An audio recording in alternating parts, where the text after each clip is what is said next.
Hi guys.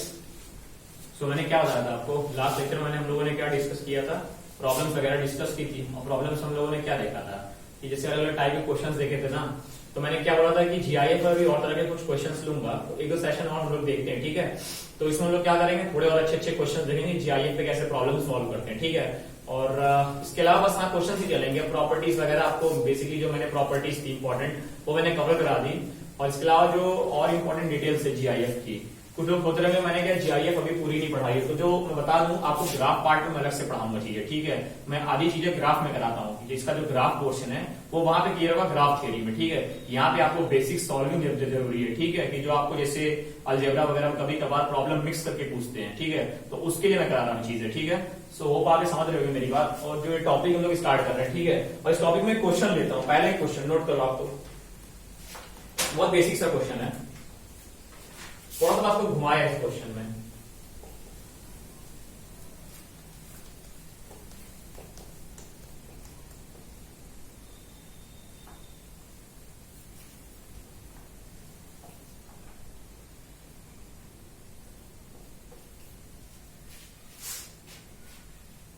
ये question काम करो, आप ट्राई करो। और यहाँ पे जितने भी लगे हुए कोई ब्रैकेट वगैरह नहीं है, जितने भी मतलब लगे हुए ये जीआईएफ से रिप्रेजेंट कर रहे हैं, ठीक है। ग्रेटेस्ट इंटीजर फंक्शन है, ठीक है। तो चाहे ये आपको बाहर वाला है, ठीक है, चाहे आपका ये अंदर में जो दोनों ब्रैकेट है, या फिर ये तीनों जीआईएफ रिप्रेजेंट कर रहे हैं, ठीक है। तो आप देखो क्वेश्चन कैसे होगा, एक बार ट्राई करो यार। बहुत सिंपल क्वेश्चन, थोड़ा सा दिमाग लगाने की कोशिश करना, हल्का सा दिमाग लगेगा आपका। थोड़ा सा इसमें क्या किया, घुमा दिया क्वेश्चन को। देखो किस तरह से क्वेश्चन होगा, और एक क्वेश्चन सॉल्व करने की कोशिश करो, ठीक है। तो मैं भी चलता हूं, अब सर ट्राई करता हूं ये क्वेश्चन होगा कैसे, ठीक। देखो ये क्वेश्चन कैसे होगा। ये क्वेश्चन में क्या बोला है, ये इंटीग्रल पार्ट ऑफ एक्स है, पूरा इसका integral part x plus integral part के अंदर में क्या है, x plus integral part of x का इतना ग्रेटर देन इक्वल टू 12 है, ठीक है। तो ये आपका क्वेश्चन है। अब एक बात बताओ, मैं सब कुछ छोड़ देता हूं, मान लो मेरा कुछ नंबर है, ये नंबर देख रहे ना, ये क्या है, ये जो पूरा नंबर है, ये देखो ये जो अंदर वाला नंबर है x plus integral part of x, वो क्या है, किसी एक इंटीग्रल पार्ट के अंदर में है। मतलब कुछ मान लो इधर मेरे को मतलब नहीं है क्या है ये चीजें मुझे मतलब ही नहीं है, कुछ भी हो इसकी, ये क्या है, एक इंटीग्रल पार्ट के अंदर में है। मतलब किसी का इंटीग्रल पार्ट है किसी भी चीज का, और किसी भी चीज का अगर इंटीग्रल पार्ट होता तो वो क्या होता है, एक इंटीजर वैल्यू होती है कि नहीं। हमेशा इंटीग्रल पार्ट क्या देता है, एक इंटीजर वैल्यू देती है। तो ये पूरा का पूरा क्या आपका एक इंटीजर है, ठीक है। और आपने क्या लिखा, x प्लस इंटीजर, मतलब x प्लस समथिंग इंटीजर का इंटीग्रल पार्ट। और मैंने आपको क्या सिखाया था, अगर x प्लस n हो, ये n क्या है यहाँ पे इंटीजर, तो आप इसको क्या लिख सकते हो, integral part of x plus n अलग कर सकते हो ना। उसी तरह से मैंने क्या बोला, x प्लस, ये आपने बोला कि ये पूरा का पूरा पार्ट एक इंटीजर होगा, क्यों, क्योंकि ये जो अगर इंटीग्रल पार्ट आप निकालते हो किसी भी चीज का, किसी भी चीज का अगर आप इंटीग्रल पार्ट निकालते हो, जैसे इसका आपने इंटीग्रल पार्ट निकाला, ये इंटीग्रल पार्ट है ना, तो ये पूरा का पूरा इंटीग्रल पार्ट क्या होगा, ये कोई ना कोई इंटीजर देगा। और आपने क्या लिखा, x प्लस इंटीजर का इंटीग्रल पार्ट। और ये मैंने आपको प्रॉपर्टी लास्ट टाइम पढ़ाई थी, x प्लस इंटीजर का इंटीग्रल पार्ट क्या होता है, इसका इंटीग्रल पार्ट अलग कर लो, प्लस n अलग लिख दो। तो मतलब यहाँ पे आप क्या लिख सकते हो, इसको आप लिख सकते हो x, ये अलग हो जाएगा और बाकी चीजें ऐसे छप जाएंगी, ये जो है, ठीक है। ये अंदर वाला पार्ट क्या है, x plus integral part of x, ठीक है, का इंटीग्रल पार्ट और ग्रेटर देन इक्वल टू 12, ठीक है। ये आपने यहाँ तक स्प्लिट किया। और फिर देखो, फिर से देखो, अब मैंने क्या बोला, x है ये प्लस ये क्या है, इंटीग्रल पार्ट ऑफ x, ये क्या है, ये भी कोई इंटीजर होगा, है ना,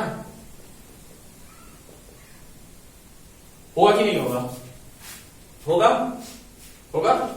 तो अगर ये होगा, एक इंटीग्रल पार्ट होगा, ये एक इंटीजर होगा, तो यहाँ पे भी आपने फिर से क्या बना, x प्लस एक इंटीजर का क्या है, इंटीग्रल पार्ट। और यहाँ पे फिर से वही डिफिनेशन क्या लगाता है, x प्लस इंटीजर पार्ट का इंटीग्रल है, और वहां पे फिर से क्या होगा, आप इसको स्प्लिट कर लोगे दो फॉर्म में, तो मतलब ये फिर से ब्रेक हो जाएगा, ये जो भी इंटीजर है ये अलग आ जाएगा। मतलब ये तो आपने किया, और यहाँ पे आप क्या लिखोगे, ये आपका अलग हो गया, और साथ में आपका क्या होगा, ठीक है, और साथ में आपका ये अलग हो गया इंटीग्रल पार्ट, ठीक है, हो गया ना। और ग्रेटर देन इक्वल टू क्या हो गया 12। वो आपको बात समझ में आई होगी, बस आपको यही था, क्वेश्चन में घुमाया था, थोड़ा सा घुमा दिया था, तो समझ में आया बात कैसे हुआ। बस यही था इस क्वेश्चन का मेन मुद्दा। अब तो क्वेश्चन कुछ रह नहीं गया, क्यों, क्योंकि ये integral part of x, integral part of x, integral part of x कितनी बार, 3 बार जोड़ा तो कितना आ गया, 3 times integral part of x greater than equal to 12।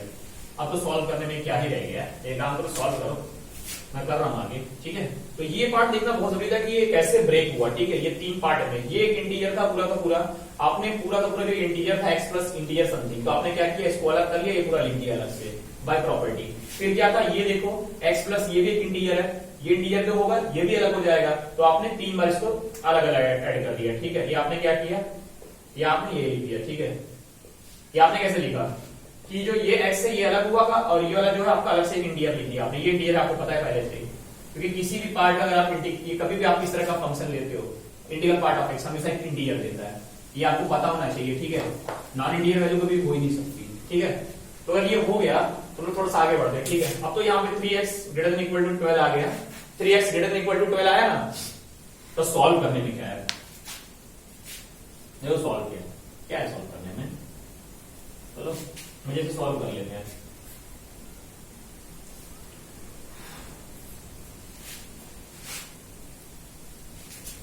हुआ तो देखते रहो, देखो 3 integral part of x greater than equal to 12 आया, तो greater than equal to x क्या आया, इंटीग्रल पार्ट ऑफ x क्या है, ग्रेटर देन इक्वल टू 4 आ गया। तो सिंपल सी बात है, इसको सॉल्व करना, बताऊं कि नहीं बताऊं, सॉल्व कर लोगे कि नहीं कर लोगे, हेलो सॉल्व कर लोगे आप लोग, कर लोगे ना, तो फिर भी बता देता हूं आपको, 4 और 5 और 6 और 7, ठीक है, और 8, ठीक। तो यहां पे क्या आएगा, 4 से x 5 और 5 to x 6 और 6 to 7 और डॉट डॉट, मतलब लास्ट में फाइनली क्या आ गया आपका 4 to x इंफिनिटी, या आप इसको अगर सोल्यूशन सेट में लिखोगे तो 4 to इंफिनिटी। सॉल्व करने में क्या है, तो नोट कर लो इसको। मेरे को लगता है कि ये जो क्वेश्चंस होते हैं इस तरह के क्वेश्चंस में, कि कुछ अलग से बहुत ज्यादा करने की जरूरत होती है। क्या होता है कि आप बस ये देख लो, ऑब्जर्व कर लो कि आपको कैसे पार्ट को सॉल्व करना है, कैसे पार्ट्स को ब्रेक करना है। इंटीग्रल पार्ट को आपको पहचाना आना चाहिए कि ग्रेटेस्ट इंटीग्रल फंक्शन हमेशा एक इंटीग्रल वैल्यू देता है, और अगर आपको कभी भी x प्लस एन टाइप का मिले तो उसको ब्रेक कैसे करना है, ये सब थोड़ा सा बस आइडेंटिफाई अगर आप कर लोगे तो प्रॉब्लम सॉल्व कर लोगे, ठीक है। तो नोट डाउन कर लिए, समझ में आया, पूरा क्लियर हुआ, ठीक है। फिर मैं आगे बढ़ता हूं,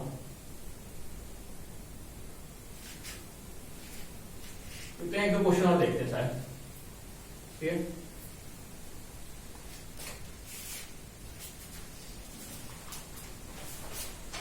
एक क्वेश्चन लिखो, एक क्वेश्चन लिखो,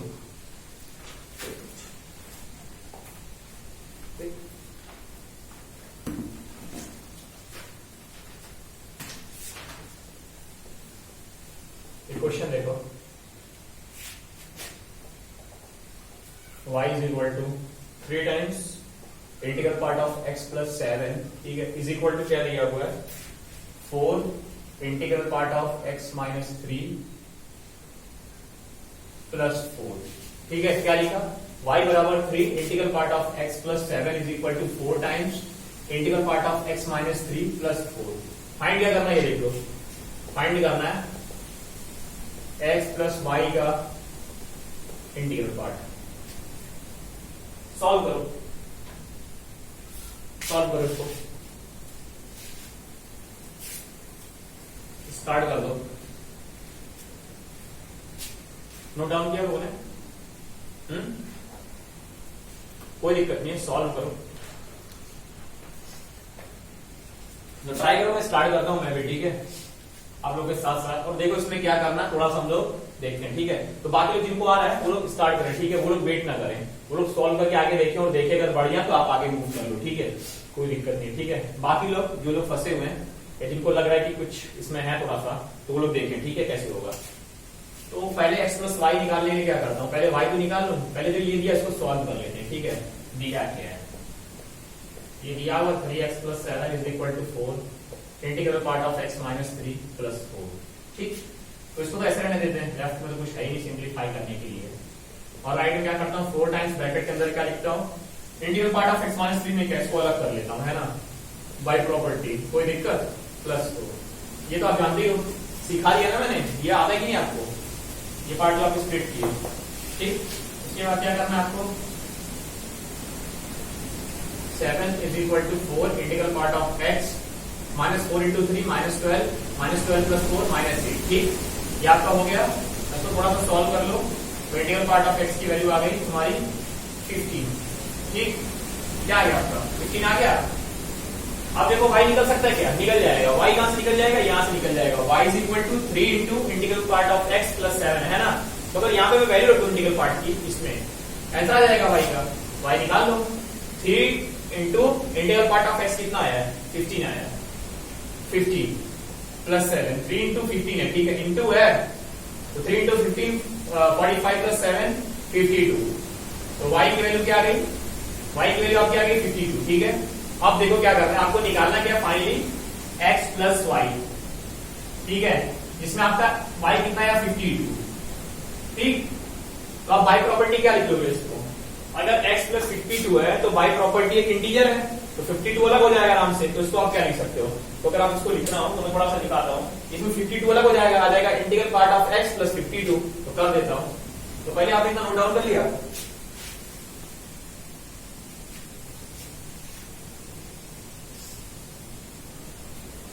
कर लो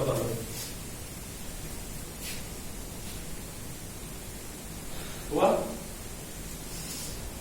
ठीक है, मैं करता हूं, फिर दिखाता हूं कि लास्ट में करना है क्या आपको। फाइनली सॉल्व करके देखो, आपने इंटीग्रल पार्ट ऑफ x की वैल्यू निकाल ली और y की वैल्यू भी आराम से निकाल ली मजे से। ठीक है, y की वैल्यू आपने 52 निकाली। ठीक, वैसे ही आगे सॉल्व करके दिखाता हूं। तो आपका क्या आया, यहां से आपका x प्लस वाई क्या आया, integral part of x plus 52। इसकी वैल्यू क्या होगी, इसकी वैल्यू बोलना क्या होगी, इंटीग्रल पार्ट ऑफ x और 52 को अलग कर लो, कैसे, बाई प्रॉपर्टी। और इंटीग्रल पार्ट ऑफ x की वैल्यू कितनी है, 15 है। 15 प्लस 52 कितना आया, 6 7। तो आंसर आ गया, क्या आंसर आ गया, इसका आंसर आ गया integral part of x plus y. तो इसकी वैल्यू 67 आ गई। ठीक, तो ये था आपका, इस तरह से क्वेश्चन सॉल्व होता है। ठीक है, देखा ना कैसा क्वेश्चन था, ये सिंपल था। इंटीग्रल पार्ट ऑफ x निकालना था, उसके थ्रू y निकालना था, बाद में x प्लस वाई का इंटीग्रल पार्ट आराम से आप निकाल लोगे। है, ठीक है, कोई दिक्कत हुआ इसमें, आगे बढ़ता हूं। अब देखो कुछ लोगों को कंफ्यूजन होती है, असल में कुछ लोग देखो अब क्या करेंगे, मैं कुछ बताता हूं गलतियां क्या करते हो तुम। ठीक है,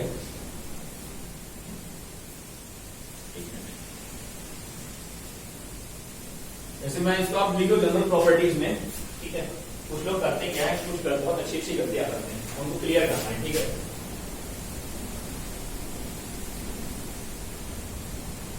ये है आपकी गलतियां जो बहुत लोग मिस्टेक बाय मिस्टेक समझते हैं कि ऐसा होता है। ठीक है, नोट डाउन किया। देखो जैसा पहला चीज है, बहुत लोग सोचते हैं कि integral part of 5 into x है, तो सर हमने मॉड में तो पढ़ा है। अगर आप मॉड बताते हो, एक मिनट, अगर आप मॉड बताते हो तो मॉड में तो हमने एकदम मजे से पढ़ा है कि अगर integral part of 5 into x है तो इसको 5 अलग कर लो, तो मॉड एक्स अलग कर लो, या मॉड 5 इंटू मॉड एक्स, ऐसे आप लिख सकते हो 5 इंटू एक्स मॉड एक्स। ठीक है, तो कुछ लोग सोचते हैं चलो भाई क्यों ना इसमें भी लगा दिया जाए, 5 इंटू अगर एक्स है इंटीग्रल पार्ट ऑफ एक्स, तो 5 अलग कर लो, इंटीग्रल पार्ट ऑफ एक्स अलग कर लो। ऐसा होगा क्या, सोचो, हो जाएगा क्या ऐसा? मैं कहता हूं नहीं होगा, या आप इसमें नहीं लिख सकते हो। तो सोच रहे हो क्यों नहीं लिख सकता हूं, तो कोई चीज अगर जानना है कि सही है नहीं, तो क्या करो, एग्जाम्पल पुट कर लो। मैं तुम्हें एग्जाम्पल देता हूं, चलो सपोज करो एक्स की वैल्यू तुम 0.2 ले लो। ठीक है, देखते हैं कहां प्रूव होता है। ठीक है, एक्स वैल्यू 0.2 लिया, तो एक काम करो 5 इंटू 0.2 में लिखो। ठीक है, 5 इंटू 0.2। ठीक है, 5 इंटू 0.2 है। ठीक है, क्योंकि 5 इंटू एक्स है, और तुमने क्या करा, इसकी वैल्यू क्या आएगी, इसके बराबर तुम्हारा मान लो ये होल्ड करता है। ठीक है, मान लो तुम्हारा सपोज करो ये होल्ड करता है। हमारे कहने का मतलब बहुत लोग कंफ्यूजन हो रही है कि होल्ड कर रहा है कि नहीं कर रहा है, तो इसके साथ से क्या होना चाहिए, 5 यहां जाना चाहिए, इंटीग्रल पार्ट ऑफ 5 इंटू 0.2 इतना होना चाहिए। ठीक है, अब 5 इंटू 0.2 क्या होगा, 1 होगा, और 1 का इंटीग्रल पार्ट क्या होगा, 1 होगा, 1 हुआ, और राइट साइड में क्या आएगा, 5 इंटू 0.2 का इंटीग्रल पार्ट क्या होगा, 0 होगा। तो 1 इज इक्वल टू 0 होगा क्या, 5 इंटू 0 कभी होगा क्या, नहीं होगा ना। तो तुम कभी अगर ऐसा देखो a इंटू b, तो ये नहीं कि मजे से एक नंबर बाहर निकालो मल्टीप्लाई कर लो, ये कभी भी मत करना, ये गलती कभी भी मत करना। ठीक है, सबसे जबरदस्त गलती होती है लोगों से। ठीक है, कि फटाक से कई लोग क्या करते हैं कि हमारे कंफ्यूजन में 5 को बाहर निकाल लेते हैं, तो ये चीज आपको करनी नहीं है। ठीक है, ये आपको क्लियर हुआ, क्लियर होगा कि नहीं क्लियर हुआ। एग्जाम अगर कभी भी कोई चीज से मान लो तुम कंफ्यूज हो गए ना यार, मतलब एग्जाम में कई बार ऐसा होता है कंफ्यूज हो जाता हूं, तो मैंने क्या बोला, तुमने एग्जाम्पल लेके चेक कर सकते हो, एग्जाम्पल लोगे तो आपको पता चलेगा रिजल्ट सही भी है गलत है। ठीक है, तो मैं और बताता हूँ, कुछ लोग और भी कुछ करते हैं। ये तो आपका पहला हुआ, क्लियर हुआ, नोट डाउन किए। ठीक है, मैं आगे बढ़ता हूं। एक चीज आपको बताता हूं, मान लो कुछ लोग क्या करते हैं, जैसे मैंने मॉड बताया था, ये है तो मैंने कहा था कि इसको आप मजे से अलग कर लो, ठीक है, मॉड 5 लिख लो या ऐसे लिख लो, मॉड x अपॉन 5 लिख लो। अब कुछ लोग सोच रहे होंगे, जैसे मान लो तुम्हारा ये दिया हुआ है, ठीक है, x/3, ठीक, तुम लोग सोच रहे हो इसको मजे से ऐसे कर लो, या मान लो कुछ लोग और दिमाग लगा कर कैसे सीधे कर रहे होंगे। यस, मैंने कर दिया। क्या तुम लोग सही है? कभी वेरीफाई करने की जरूरत पड़ी? हर चीज को तुरंत यहां रिलेट मत कर दिया करो मॉड से। मॉड अलग चीज की, इंटीग्रल पार्ट अलग चीज है, ठीक है, और ये चीज नहीं होगा, मैं कह रहा हूं। और तुम लोग कह रहे हो होगा, ठीक है, मान लो होगा, दोनों लोग देखते हैं होगा कि नहीं होगा, ठीक है। तुमने कहा ये होगा, होल्ड करेगा, मान लो सपोज करो ये एग्जांपल है, ठीक है। तो देखो मैं मानता हूं, चलो तुमने कहा होगा, मैंने कहा चलो ले दें, x बराबर 1 पे चेक करते हैं क्या होगा, देखता हूं। ये मतलब इसके अकॉर्डिंग करना चाहिए, अगर x बराबर 1 रखूंगा तो ये होना चाहिए, ये होना चाहिए ना। ये बताओ 1/3 का इंटीग्रल पार्ट वाले बताओ 1/3 की वैल्यू कितनी आती है? लगभग 0.333 समथिंग करके आती है, ठीक है ना, 0.33 करके आती है, ठीक। और 0.33 का इंटीग्रल पार्ट क्या होता है? क्या होता है? 0 होता है। और 0 बराबर क्या आएगा? 1 का इंटीग्रल पार्ट क्या होगा? 1 होगा। और 1/3 की वैल्यू 0.33, तो यहाँ पे आज हमारा क्या है? 0 बराबर 0.33 आ जा रहा है। क्या होल्ड कर रहा है? नहीं होल्ड कर रहा है ना। मतलब कहीं अगर ये लिखा तो तुरंत झटके में आप ये मत लिख देना कि इंटीग्रल पार्ट ऑफ x/3 है, चलो x/3 लिख देते हैं। देखो कहां होल्ड किया, गलत हो गया ना केस में। तो ये भी इक्वल नहीं होता। तो मैंने क्या बोला कि अगर आपको कहीं इस तरह का रिजल्ट दिख गया, जैसे मान लो 5 into x या मान लो कुछ भी, या मान लो 3 into x ही दिख गया, तो ये नहीं, फटाक से 3 into integral part of x लिख दो। और इसी तरह से अगर आपका x/3 मान लो, सॉरी, जैसे मान लो आपका यही दिख गया x/3 है, तो कहीं इसको फटाफट में x/3 न लिखो ऐसे अलग करके, ठीक है, ये गलत हो जाएगा, ठीक, क्योंकि ये होल्ड नहीं करता, ठीक। और अभी एक कंफ्यूजन और लोगों को होती है, एक और कंफ्यूजन, जबरदस्त कंफ्यूजन होती है लोगों को, ठीक है, तो मैं उसकी बात करता हूं, ठीक हो गया? हुआ कि नहीं हुआ? हो गया? नोट डाउन कर लिए? ठीक है, फिर मैं आगे बताता हूं। पहले समझ लिया करो, नोट डाउन करने के लिए वीडियो को पॉज भी कर सकते हो, ठीक है। पहले चीजें समझो, इंपॉर्टेंट नहीं वैसा सब छाप के चले जाओ, वरना सीख क्या पाओगे, ठीक। पहले समझो बता क्या रहा हूं, और क्वेश्चंस को आप खुद से ट्राई करो। अगर आपको आता हो, नहीं आता तो मेरे तरीके से जाओ, या पहली बार बनाओ, देखो यार बनता है कि नहीं बनता है, वो बहुत ज्यादा इंपॉर्टेंट है, ठीक। मैथ्स से प्रैक्टिस इंपॉर्टेंट होती है, नहीं कि सब ब्लाइंडली देखो, जो क्वेश्चंस नहीं आने सिर्फ उनको देखा जाता है, ठीक। जैसे मैं एक और चीज दिखाता हूं आपको, जैसे आपने बोला था, आपने सीखा था, ठीक है, मॉड x² था, आप मजे से लिखते थे, मॉड में x² लिखते थे, आप उसको बोलते थे कि मैं लिख दूंगा, ठीक है, मॉड x का स्क्वायर लिख दूंगा, ठीक है, मतलब जो भी आप बोलोगे, ठीक है, कुछ भी आप बोलते थे, ठीक। वैसे ये आप नहीं लिख सकते हो, बाय द वे लिख सकते हो, क्योंकि x² के लिए पॉजिटिव होगी, मॉड लोगे तो ये भी x² आएगा, ठीक है। लेकिन आप क्या बताओ, इंटीग्रल पार्ट में अगर ऐसा हो, ठीक, कि जैसे आपका है x², तो क्या आप इसको इंटीग्रल पार्ट ऑफ x के स्क्वायर बराबर लिख सकते हो? लिख सकते हो क्या? सोचो, ऐसा लिख सकते हो? लिख सकते हो ऐसा? मतलब दावे साहब तो नहीं बोल सकता, मैं चेक करता हूं एक बार, ठीक है। मैंने क्या बोला, चलो x की वैल्यू तुम ले लो 0.2 ले लो, ठीक है, 0.2 ले लेते हो, थोड़ा 0.2 इस बार मैं कुछ और लेता हूं, बताओ क्या लेते हैं। मैं बोलता हूं x की वैल्यू -0.2 ले लो, ठीक है, समथिंग करके, ठीक लिया। तो लेफ्ट साइड क्या होना चाहिए इसके अकॉर्डिंग? -0.2 का होल स्क्वायर, है ना। इंटीग्रल पार्ट ऑफ x² की वैल्यू क्या आएगी? -0.2 का होल स्क्वायर, ठीक। और जो राइट साइड की वैल्यू आएगी वो क्या आएगी? -0.2 का होल स्क्वायर, ठीक है। आया? अब ये बात बताओ, ठीक है। तो देखते हैं ये बराबर आता है कि नहीं आता। तो बताओ -0.2 की वैल्यू क्या होती है वैसे? -0.2 अगर आप इंटीग्रल -0.2 का स्क्वायर कर रहे हो, ठीक है, तो ये आपका आएगा 0.04, है ना, अंदर यही आएगा। और राइट साइड में बताओ क्या आएगा? -0.2 का इंटीग्रल पार्ट क्या होता है? क्या होता है? -1 होता है। और ये क्या लिखोगे? -1, ठीक है। इसकी वैल्यू क्या है? -1, और -1 का क्या होगा? ये स्क्वायर होगा, ठीक। और ये क्या है आपका? अगर इसका 0.04 अगर आप इंटीग्रल पार्ट लोगे तो ये आएगा आपका 0, और राइट में आपका क्या आएगा? -1 का होल स्क्वायर, और -1 का होल स्क्वायर क्या आएगा? 1 आएगा। तो 0 बराबर 1 होगा क्या? हाँ, 0 बराबर 1 होगा। तो ये चीज जो आपने लिखी क्या ये सही है? ये कहीं भी इंटीग्रल पार्ट ऑफ x² तो आप उसको लिखो सीधे x का इंटीग्रल का होल स्क्वायर, लिख सकते हो? नहीं लिख सकते हो ना, चीजें होल्ड करती है नहीं ना। तो ये चीज थी, ये गलत है, ठीक है, ये भी होल्ड नहीं करता। तो जो थर्ड रिजल्ट था ये भी होल्ड नहीं करता, तो तीनों इंपॉर्टेंट रिजल्ट और तीनों के तीनों होल्ड नहीं करते, ठीक है। जो 3 रिजल्ट अगर मैं बात करूं तो जैसे आप मान लो मैंने बोला पहला, ठीक है, ये 5 into x, तो ये नहीं होगा। या मान लो आप सीधी सी बात अगर कोई नंबर भी लेते हो, ठीक है, तो इसको आप डायरेक्टली 5 into x नहीं लिख सकते, ठीक। तो दूसरा जैसे मान लो अगर x/3 टाइप का हो तो उसको डायरेक्टली आप x/3 नहीं लिख सकते, ठीक। और तीसरा मान लो x² टाइप का हो तो आप इसको डायरेक्टली इसका स्क्वायर नहीं लिख सकते, ठीक है। तो इस तरह की बातें ध्यान रखो, ये तीनों चीज होल्ड नहीं करती, ठीक है। मतलब डायरेक्टली बोल ही नहीं सकते, ये सच भी हो सकता है, नहीं भी हो सकता कई केसेस में, ठीक है। तो आप अगर जब तक मैथ्स में पूरी की पूरी तरह से हर नंबर्स वगैरह चीजें सही नहीं होती तो उसको हम सही नहीं मानते, ठीक है। तो ये फाइनली अगर आप कभी आप दिखे तो इस जगह पे कंफ्यूज मत होना, ठीक है, कभी भी कंफ्यूज नहीं होना, ठीक है। तो इस तरह के भी 1-2 क्वेश्चंस मैं अगले लेक्चर्स में लूंगा, क्योंकि अभी मैं इसमें प्रॉब्लम्स कराऊंगा, ठीक है, इस तरह के कंफ्यूजन से। लेकिन इस तरह के कंफ्यूजन से अवॉइड होना सीखो, ठीक है, तीनों तरह के। कभी वैसे बहुत स्टूडेंट्स गलती करते हैं, तुरंत क्या करते हैं, जैसे दिखता है तुरंत लोग इस तरह से कर देते हैं सवाल, और इक्वेशंस में अगर आपने गलती कर दी काम खत्म है आपका, ठीक है। तो आप ट्राई करो इन चीजों से बचने की, ठीक है, और इनको ध्यान में रखो, इनको जरूर नोट डाउन कर लो, ठीक है, इन पॉइंट्स को, कहीं पे भी गलती नहीं करनी है। 5 की जगह 6 होता तो आप 6 पे भी ऐसा नहीं करते कि 6 into 6 into x कर दो। यहाँ 7 तो ये नहीं कि यहाँ पे 7 अलग कर लो, या -7 तो -7 स्प्लिट कर दो, ऐसा कुछ नहीं है, ठीक है। ये सब चीजें देखना मैंने दिखाया एग्जाम्पल के थ्रू, होल्ड नहीं कर रहा है आपका। क्लियर हुआ कि नहीं क्लियर हुआ, ठीक है। तो जो आज का लेक्चर है मैं बस यही रोकता हूँ, ठीक है, और जो नेक्स्ट लेक्चर है उसमें बताऊंगा, आगे प्रॉब्लम्स कराऊंगा, ठीक है। तो आज के लिए बस इतना ही करते हैं, ठीक है, थैंक यू।